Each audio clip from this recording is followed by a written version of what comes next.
Dame na sumurong siyan sa luhuk na roha, ima mangaramuti ati-ati do pikiran munu di bagasan Kristus Jesus Tuhatay. Amen. Jamita na denggan di bagasan mingguta sadarion minggu ke-17 dung Trinitatis, ima na tersurat di buku Lukas ponggol 17 mamuka sian ayat sada lalu mamuka sian ayat 11 lalu tu ayat 19 sonoma hatana dina paturuskon pardanania Yesus tu Jerusalem mamulus maya sian parbalohan ni Samaria dohot Galilea laho masuk tu sada huta Roma tu sia 10 halak na huliton jongjong mahalahi sian nadao jana marsurak Yesus guru nami ibo ma rohamu midaha dung di ida Yesus halahi di dok iya ma ke mahamu patidahon dirimunu tu akka malim dopak na mardalani halahi malum ma nyainai dung di ida sada halak sian halahi na dung malum ya mulak maya dipuji-puji ia ma debata marsuara na gogo dung lalu di joloni Yesus marsomba maya mandok terima kasih tu sia halak Samaria do bayui dungi idok Yesus ma nada he 10 halak do nani pemalumi mari dia na 9 halak nari biasi hum halak na asingon na mulak mandok terima kasih tu debata dungi idok Yesus ma tu bayui jong maho jana mulak maho ha persayaan mudo na paduaho imasahana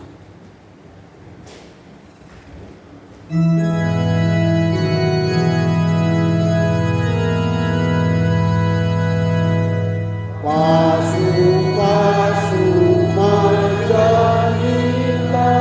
di bagasan rohako ansoto matarida lama ngolu hatami diparangi di hataku rodi pangalahoki saltari dama marmatu ingolu hatami.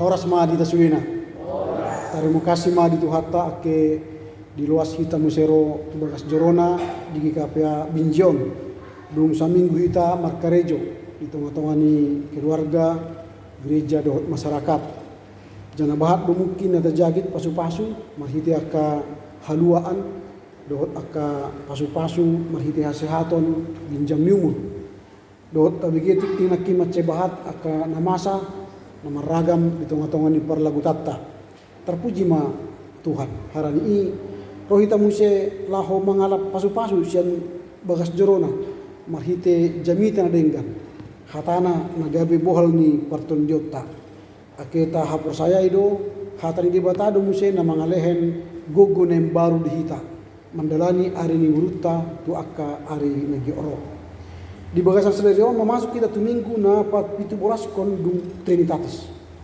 ojahan ni jamitata sadarion ima haporsayaan na paduaho haporsayaan na paduaho iman yang menyelamatkan memang cerita taringot tu haporsayaan macebahak do cerita taringot tu haporsayaan banyak orang yang merasa bahwa beriman itu sulit beriman itu agak ribet Makanya orang mau mencari agama yang tidak mau ribet, tidak mau sulit, tapi punya agama. Gereja kita memang agak memahami bergereja, beribadah itu harus penuh dengan pertanyaan dan jawaban. Bahkan gereja-gereja lain mengajarkan iman tidak lagi perlu dipertanyakan, tapi cukup hanya berspekulasi, selesai. Gereja-gereja seperti itu akan membuat jemaatnya mudah diombang-ambing oleh persoalan. Contoh yang bagaimana gereja yang tidak mau sulit beriman. Kalau misalnya kita mengajarkan Trinitatis, itu sulit dicerna oleh orang beriman. Bagaimana cara menjelaskan Trinitatis? Maka banyak gereja-gereja yang tidak mau lagi mengajarkan Trinitatis. Karena ribet, sulit menjelaskan. Ini contoh. Tapi gereja-gereja yang disukai orang sekarang ialah gereja-gereja yang bim salabim. Adabra akabra. Maunya setelah berkhotbah, dengar firman, langsung bim salabim, jadilah. Nah, itu. Jika Anda punya persoalan, punya penyakit, angkat tangan di sebelah dada, Tuhan memberkati engkau sembuh. Wah, itu gereja-gereja yang tidak mau beriman yang rumit, hanya ingin mujizat, tiba-tiba bim salabim selesai. Nah, gereja kita tidak seperti itu. Makanya tidak ada pernah jemaat diundang ke depan ini untuk altar call misalnya, atau untuk membawa segala penyakit, perasaan datang ke depan lalu ditumpang tangan, ditopang, didoakan sembuh. Nggak ada. Karena kita tidak pernah pamer kuasa kesembuhan di gereja. Karena itu beriman yang pendek. Makanya kita tidak pernah mengajarkan di gereja kita beriman yang bim salabim. Tetapi beriman yang memang rumit, susah dimengerti. Makanya khotbah-khotbah kita pun ya agak susah memang dimengerti. Karena susah dimengerti, banyak yang ngantuk. Gitu persoalannya. Nama awal macam minta orang, akhirnya hina kan. Karena emang itulah pengajaran gereja kita. Tidak show of force, tidak lebay, tidak mendramatisir. Tetapi kita menyampaikan teks firman. Dan ini memang bermata dua. Satu mata kepada pengkhotbah, satu mata untuk kita yang mendengar. Makanya memang semua kena. Indah holan jamitaan hona, namar jamitai pehona. Itulah firman. Nah, hari ini kita berbicara soal iman yang menyelamatkan. Bagaimana iman yang menyelamatkan? Menurut teks yang kita baca. Kita akan coba olah nanti bagaimana iman yang menyelamatkan itu. Ada beberapa hal yang perlu kita pelajari dari teks yang baru kita baca. Yang pertama, setiap orang berhak meminta belas kasih. Setiap orang berhak meminta belas kasih. Nah, 10 orang kusta ini berada jauh. Karena apa? Yesus sedang lewat perbatasan Galilea dan Samaria. Samaria itu adalah perkampungan tempat di mana orang menyembah Baal atau dewa-dewi atau sinkritisme. Dan atau orang Israel yang kawin-mawin campur. Dia tidak menikah lagi sama sesama orang Israel, lalu dia menikah dengan orang Filistin, orang Moab misalnya, maka mereka diusir dari Yerusalem, maka masuklah mereka ke Samaria. Itu di Israel Utara. Dan orang-orang Israel di Israel Selatan. Dan mereka menyembah Tuhan di Yerusalem. Orang Israel Utara menyembah Tuhan mereka di Gerizim. Itu sulit bergabung. Orang Samaria ini sulit bergabung dengan orang Yahudi. Karena orang Yahudi selalu mengatakan mereka kafir, tidak masuk surga. Dan memang penulis Matius Markus dan Yohanes nanti itu mengkafirkan orang Samaria. Tapi penulis Lukas yang sedang kita baca ini, dia ini sangat peduli dengan orang Samaria dan mengangkat derajat orang Samaria. Ada dua teks dalam Alkitab di Lukas mengangkat orang Samaria. Yang pertama, orang Samaria yang baik hati. Ketika ada yang disamun, orang Samaria yang datang menolong yang dirampok itu. Dan hari ini dari 10 orang yang disembuhkan Yesus, yang kembali itu orang apa? Samaria. Jadi ini menarik untuk kita bahas. Beriman susah masuk logika kita, tapi harus kita terima. Jadi setiap orang berhak meminta belas kasihan. Jadi mengapa mereka jauh? Dalam tradisi orang Yahudi, penyakit yang sangat kala itu disebut kusta. Nanti kalimat kusta dari Alkitab akan dihapus karena itu tidak benar dalam terjemahannya. Jadi seolah-olah kita mengklaim nanti orang kusta itu orang yang kotor, najis. Nanti di terjemahan baru tahun ini, Alkitab akan keluar di terjemahan baru tahun ini. Banyak kata-kata yang diganti sesuai dengan aslinya. Penyakit kusta tidak akan ada lagi nanti di Alkitab. Tapi apa disebut? Virus yang menjadi penyakit dalam tubuh, khususnya kulit. Itu nanti penyakit kulit namanya. Tapi itu virus. Kalau kita kaitkan sekarang itu virus 19 itu, COVID-19. Jadi COVID-19 itu diasingkan, isoman istilah kita sekarang. Sama seperti itu pada waktu itu orang yang penyakit kulit ditempatkan di luar kampung. Tidak boleh gabung dengan orang yang sehat. Makanya mereka berteriak dari jauh, Yesus, guru kami. Yesus, guru kami. Kasihanilah kami. Jauh dari jauh. Artinya apa? Semua orang punya hak berseru, Yesus kasihanilah kami. Entah itu agama Kristen, agama non-Kristen, berhak berseru kepada Yesus. Termasuk dari 10 orang itu yang berseru ialah orang Samaria yang tidak beriman kepada Allah Abraham, Ishak dan Yakub. Lalu apakah reaksi Yesus? Apakah dia bawa obat, langsung dia berkata, makanlah ini obat ini, minumlah ini, maka kau sembuh? Tidak. Kalimatnya sederhana. Pulanglah.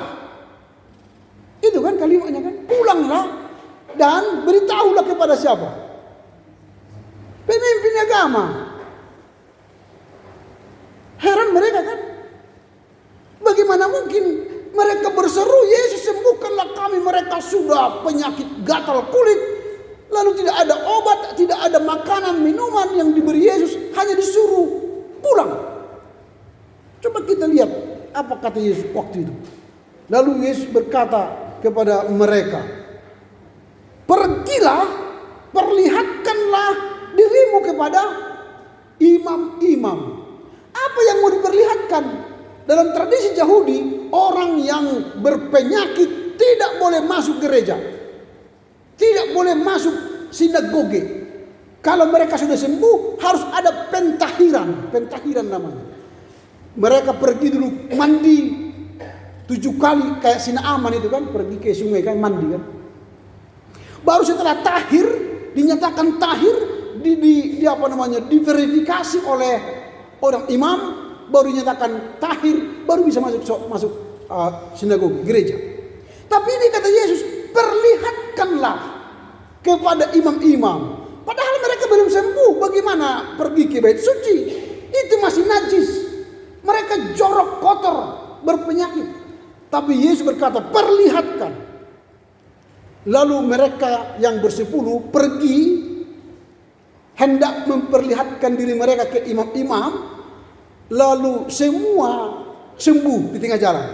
Seketika itu, dan sementara mereka di tengah jalan, mereka menjadi tahir.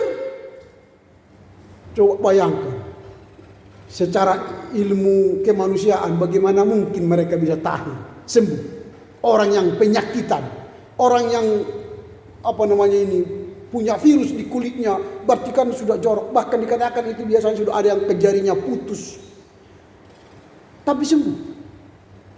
Tetapi setelah sembuh, hanya orang Samaria yang sadar sembuh.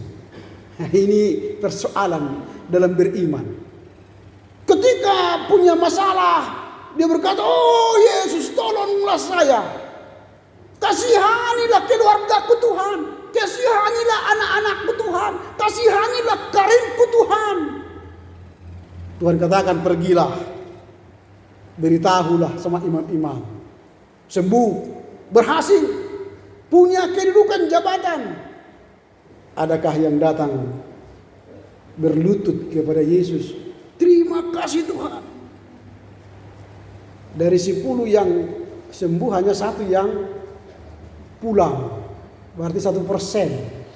Jadi kalau 1% datang yang disembuhkan Tuhan itu, supaya sudah haleluya itu kan. Daripada nggak ada datang sama sekali. 9 orang tak kemana. Ini yang menarik dari teks ini. Jadi setiap orang, kita ini semua, baik beriman tidak beriman, punya hak berseru. Tidak ada yang dilarang berseru kepada Tuhan. Tapi persoalannya, ketika seruan Tuhan dengar, seruan kita Tuhan dengar, apakah kita kembali kepadanya? Ini yang sering orang beriman lupa. Jadi makanya tadi beriman itu gampang-gampang sulit. Setelah dijawab, apakah kita memberi respon kepada Tuhan? Apakah kita kembali kepada Tuhan? Itu yang sedikit orang yang sadar beriman. Beriman sih semua ya, tapi tidak sadar beriman. Apakah kita beriman kepada Yesus? Ya, tapi tidak semua sadar beriman kepada Yesus. Maksudnya apa? Menyatakan saya orang Kristen percaya kepada Yesus gampang. Tapi membuktikan saya beriman kepada Yesus itu sulit. Kalau saya katakan saya Kristen, buktinya apa? Ya datang ke gereja. Itu kan bukti kan? Buktinya apa? Ya berdoa. Buktinya apa? Baca kitab suci. Buktinya apa? Melakukan kehendak Tuhan. Itu bukti. Dan itu yang sulit dikerjakan. Makanya beriman itu gampang. Tapi tidak semua datang sadar kepada Yesus. Itu yang pertama. Yang kedua yang hendak kita pelajari dari teks ini ialah sebagai orang yang diselamatkan, ya, sebagai orang yang diselamatkan, maka kita harus segera kembali. Nah, kembali saat kita diselamatkan, tersungkurlah di hadapan Yesus untuk mengucap syukur. Ini yang jarang. Ketika kita sudah selamat, kita telah ditebus, kita telah diberi berkatnya, kita telah dipulihkan, sulit tersungkur di hadapan Yesus. Nah, artinya kembali itu dia menunjukkan ketaatannya. Bersungkur itu kan kalau orang tersungkur atau menyembah begini, itu kan simbol tunduk dan taat. Memang tradisi kita di orang Batak itu atau di gereja kita enggak ada bersungkur. Dalam ibadah kita enggak ada yang ibadah bersungkur. Kalau di Katolik kan nanti saat berdoa ada disediakan di depan kursi itu untuk berlutut. Berlutut menyembah, berdoa. Kita emang Protestan enggak ada berlutut. Kalau gereja-gereja Pentakosta atau Charismatik juga ada berlutut menyembah Tuhan. Kita agak jarang, enggak ada berlutut menyembah Tuhan. Jadi memang agak Protestan ini agak susah tersungkur kan. Susah tersungkur. Susah menyembah dalam bentuk berlutut. Kalau agama kita seberang, pastilah setiap hari mereka berlutut kan, tersungkur. Kita jarang. Makanya mungkin tubuh kita ini gak tegang terus. Gak pernah tersungkur. Maunya ya berlatih lah tersungkur gitu. menunjukkan ketaatan. Jadi orang beriman yang diselamatkan harus tunduk dan taat. Jadi jangan sesekali taat, tapi terus menerus taat, tersungkur. Tapi doa kita sering tersungkur. Ya Bapa, kami tersungkur di bawah kaki salibmu. Hanya doa. Kalau kalimat itu diwujudkan, nggak ada yang tersungkur di bawah kaki sana. Karena di gereja kita ini ada sana. Oh ada. Tapi bagaimana tersungkur di bawah kaki salib ini ya? Nggak ada kan? Di rumah kita ada salib. Di situ kita tersungkur. Nggak ada. Tapi kalimat doa kita sering dramatis. Ya Bapa, kami tersungkur di bawah kaki salibmu. Dia berdiri kok. Enggak benar tersungkur. Jadi kalau tersungkur ya tersungkurlah. Berlutut. Sujud tersungkur. Ada bahasa Batakna. Manukap. Tapi di halak Batak ada mau dong manukap nanti. Indah mau. Tapi kalau kita ke Jawa, orang setiap bertemu gini. J, balik kemana? J, gini, cepatan itu. Kita pikir dia kenal kita, padahal bukan. Tradisi mereka memang menghormati orang selalu. Kita, kalau kita gini sama orang di Sumatera ini, kenapa nyakawar ini kan? Dipikir kita, ngapain dia nunduk sama aku? Kira gitu, nggak ada tradisi sama kita nunduk. Orang Batak nggak ada. Kalau orang India selalu bertemu wannakam. Karena arti wannakam, saya melihat wajah Allah di wajahmu. Jadi setiap mereka bertemu orang dengan orang, bertemu seperti melihat Allah. Wannakam. Kita bertemu dengan sesama anggota jemaat GKP, melihat seperti apa? Melihat seperti Tuhan atau seperti hantu? Kalau seperti Tuhan berarti kan horas gitu kan. Tapi kalau seperti hantu takut. Bertemu langsung lari cari tempat supaya jangan bertemu. Nah ini tersungkur. Jadi 9 orang tidak mau tersungkur, tapi orang Samaria itu tersungkur datang kembali kepada Yesus. Nah ini yang menarik. Jadi orang yang diselamatkan itu harus tersungkur kembali kepada Yesus. Itu artinya kita bersyukur. Itu yang kedua. Yang ketiga, sebagai orang yang diselamatkan, kita harus berdiri. Setelah berdiri, pergi. Untuk apa? Menyaksikan iman dalam kehidupan sehari-hari.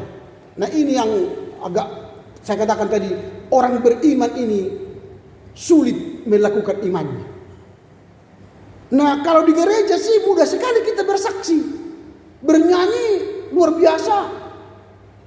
Berdoa luar biasa.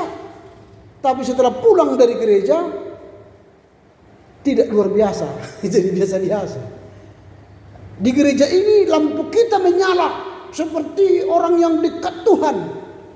Tapi setelah kita keluar dari gereja, lampu kita redup. Tak bisa menyala, menerangi dunia kita.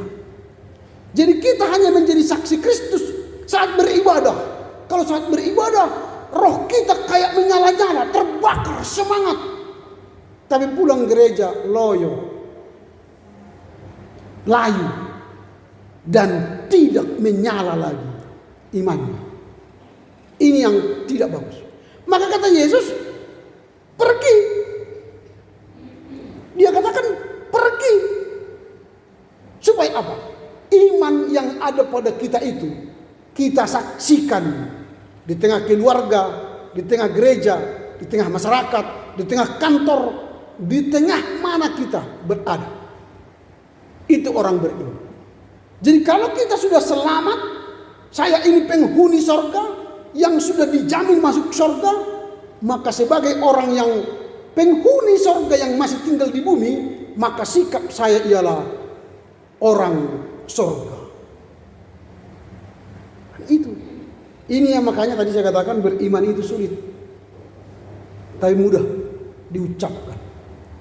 Tapi menjelaskan kita orang beriman, ini yang menjadi persoalan. Sampai di kantor, orang Kristen ya Pak? Iya. Tapi begini Pak, sikap Bapak kok setiap hari marah-marah terus. bawaannya tegang, bawaannya gerasa gerusu. Nah, ini kan kita berarti tidak membawa terang di kantor. Maunya di kantor kita disenangi. Di kantor kita menjadi orang yang disegani. Disegani dalam arti kita memberi perubahan, masukan, pemikiran, ide-ide yang menarik, yang berkembang, yang produktif. Itu kita berarti menjadi sinar, bersaksi di tengah-tengah pekerjaan kita. Inilah beriman. Makanya saya katakan tadi, beriman itu gampang-gampang sulit. Gampang hanya mengucapkan, tapi sulit ketika menyaksikan, ketika menyatakan kita orang beriman. Apa yang mau kita renungkan dari firman yang kita dengar pada minggu ke-17 Trinitatis ini? Yang pertama, sebagai seorang yang diselamatkan karena iman, kita harus mengalami pertobatan dan perubahan hidup. Jadi orang beriman itu hidupnya dinamis, tidak pernah statis. Dia terus mengalami perubahan-perubahan demi kesempurnaan. Jadi kalaupun hari ini kita sudah berubah, besok berubah lagi menuju apa? Kesempurnaan. Maka kata Martin Luther, orang yang bertobat itu terlihat dari dua. Pertama, di dalam inner, di dalam diri kita terjadi perubahan sikap. Yang kedua, dari keluar, dari luaran kita yang tampak, outward. Artinya perubahan itu tampak dalam kehidupan nyata. Kalau saya katakan aku bertobat dalam hatiku, itu orang tidak lihat. Tapi kalau saya katakan aku bertobat, berubah, bersikap yang baru, terlihat dari kata-kataku, dari sikapku, dari perilakuku. Itulah yang dinilai orang. Yang dinilai orang bukan apa yang di dalam hati kita. Yang dinilai orang apa yang keluar dari tindakan kita, dari kata-kata kita, dari sikap perilaku kita. Itulah orang yang bertobat. Jadi orang beriman terlihat dari apa yang dia lakukan. Jadi kita tunjukkanlah kepada tetangga kita orang beriman, kita tunjukkanlah kepada istri, suami dan anak-anak kita beriman, kita tunjukkanlah kepada istri dan tetangga dan semua masyarakat orang beriman dengan sikap kita. Itu yang pertama. Yang kedua, saat kita telah diselamatkan oleh iman di dalam Yesus Kristus, maka segeralah kembali kepada Tuhan. Segeralah kembali kepada Tuhan. Jika keluarga kita sudah jauh dari Tuhan, segeralah kembali. Bawalah istri anak, bawalah suami anak, bawalah anak-anak kita kembali kepada Tuhan. Karena hanya orang yang segera kembali kepada Tuhan akan memperoleh berkat-berkat yang luar biasa. Itu yang kedua. Baru yang ketiga, sebagai orang yang diselamatkan oleh iman dalam Yesus Kristus, maka kita harus mampu tunduk dan taat kepada Yesus. Jadi tunduk taat kepada Yesus itu tidak hanya sekedar lip service atau berada dalam ibadah-ibadah atau dalam ritual-ritual, tapi ketundukan kita di segala tempat, di segala kehidupan kita. Karena itu kembalilah merayakan keselamatan yang dari Tuhan dalam kehidupan keseharian kita. Berdiri dan pergilah menyaksikan iman. Amin.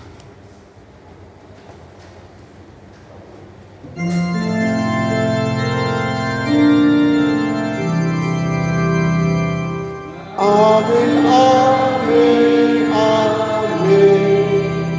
Natutuloni say marhanguluan na borsayan. Say marhanguluan na borsayan.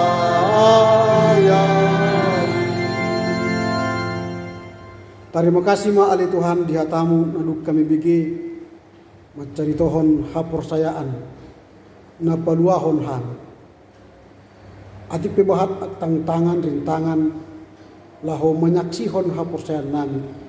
Patugu ma haporsayaan nami. Leheng gugu di hami menyaksihon haporsayaan nami di tongani keluarga gereja do masyarakat. Haporsayaan nami membuat hami tu hau baun ni roha. Haubaun ni pangalaho panaili pagkatayon do si pangam. Haporsayon na paluahoni ambain hami taat tunduk tuhatamu. Makarejohon podamu sigano pari. Haporsayon na paluahoni mambain hami segera membuan keluarga nami tu adopamu atau pasu-pasuanmu muse. Terpuji maho oleh Tuhan marhiti hatamu nadung kami bigi di bagasan minggu sadarion atau dapotan halua kami rodi salurut ilurutna marhite Yesus Kristus Tuhan nami. Amin.